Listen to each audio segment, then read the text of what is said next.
उद्घाटन अवसर पर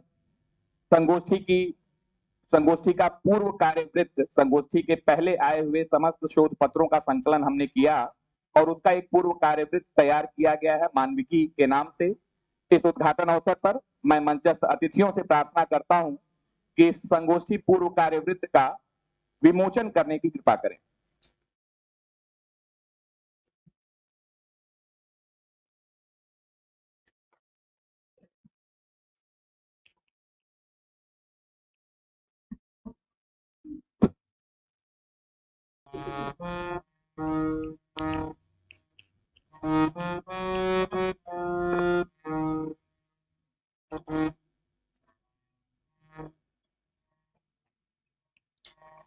विमोचन के इस कार्यक्रम के बाद कार्यक्रम की प्रस्ताविकी और स्वागत उद्बोधन के लिए प्राचार्य को आमंत्रित करता हूं।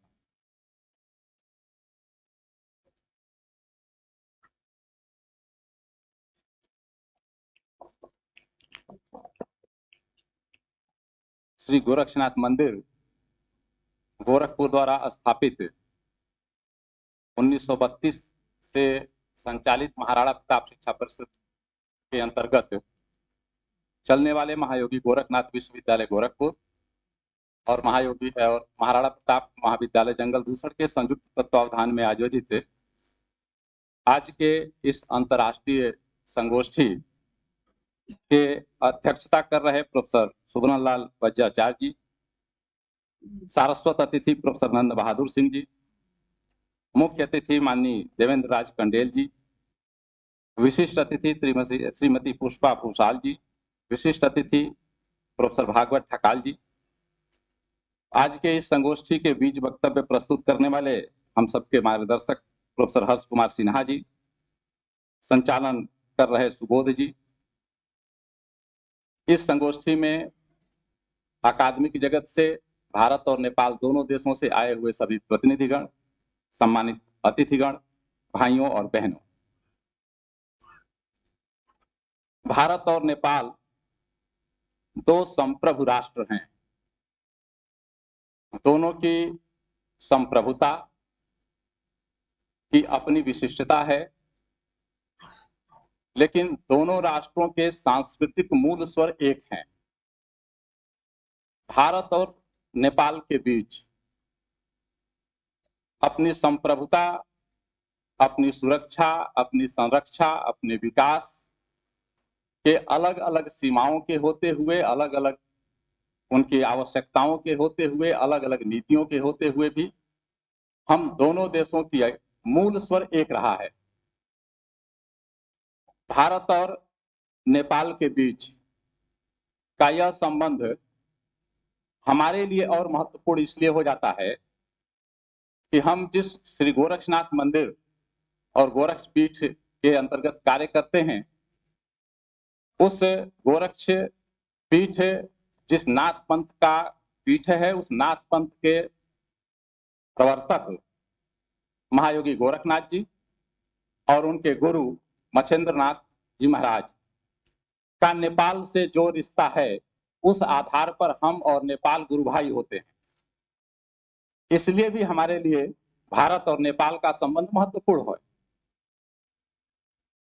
इस पूरे अंतर्राष्ट्रीय संगोष्ठी में जो हम 3 दिनों तक बातचीत करने वाले हैं, यद्यपि इसकी एक पृष्ठभूमि, इसकी आधारशिला अपने इस महाविद्यालय में 2015 में रखी जा चुकी थी।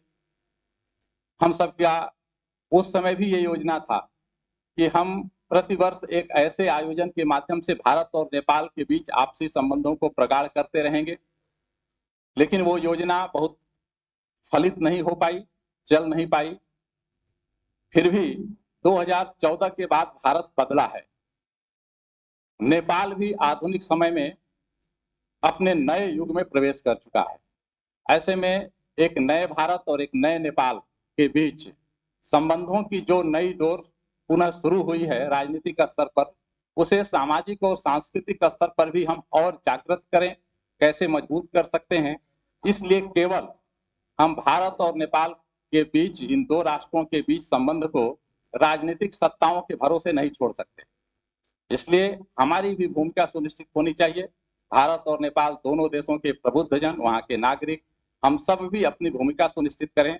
यह संगोष्ठी का मूल केंद्र बिंदु ये है। 3 दिनों तक चलने वाले इस संगोष्ठी में हम प्रस्ताव लाने वाले हैं कि दोनों देशों के बीच हम प्रबुद्ध वर्ग के लोग, दोनों देशों के नागरिक मिलकर के एक साझा मंच का गठन करें और संभव है तो प्रति वर्ष हम ऐसा एक आयोजन नेपाल में अथवा भारत में, हो सके तो एक बार नेपाल में, एक बार भारत में, हो सके तो एक साल नेपाल में, एक साल भारत में, जो संभव हो सकता है इस प्रकार के योजना पर हम कार्य कर सकें। अगर यह 3 दिनों की राष्ट्रीय संगोष्ठी इस प्रस्ताव को पास करने तक पहुंची तो हम इस प्रकार के मिलने का कार्यक्रम लगभग हर वर्ष कर सके होंगे। आज की इस संगोष्ठी में नेपाल से आए हुए हमारे तमाम अतिथिगण जो कल शाम तक पहुंचे हैं, कंडेल जी अपनी टीम के साथ सुबह पहुंचे हैं, बावजूद इसके पहचानने में हमारी कठिनाई हो रही है। आपने देखा होगा कि हमने बैठक की जो व्यवस्था बनाई थी वो व्यवस्था इस पहचानने के आधार पर फेल हुई है। इस आधार पर किसी भी अतिथि के साथ हो सकता है कि अभी थोड़े देर तक, यद्यपि ये दोपहर के बाद तक ऐसा नहीं रहने वाला है, थोड़े देर तक अभी असुविधा हो सकती है। मैं अपने उन सभी आगत अतिथियों से अपने इस व्यवस्थागत मजबूरी और सीमाओं के कारण क्षमा प्रार्थी होते हुए आप सभी का इस गोरक्षपीठ के महाविद्यालय में महायोगी गोरखनाथ जी की तपस्थली के इस केंद्र पर आप सभी का मैं महाविद्यालय परिवार की ओर से स्वागत करता हूं, अभिनंदन करता हूं। हमारी अपेक्षा रहेगी कि आप हर बार आते रहें, हमें आपका आतिथ्य मिलता रहे। भारत माता की जय।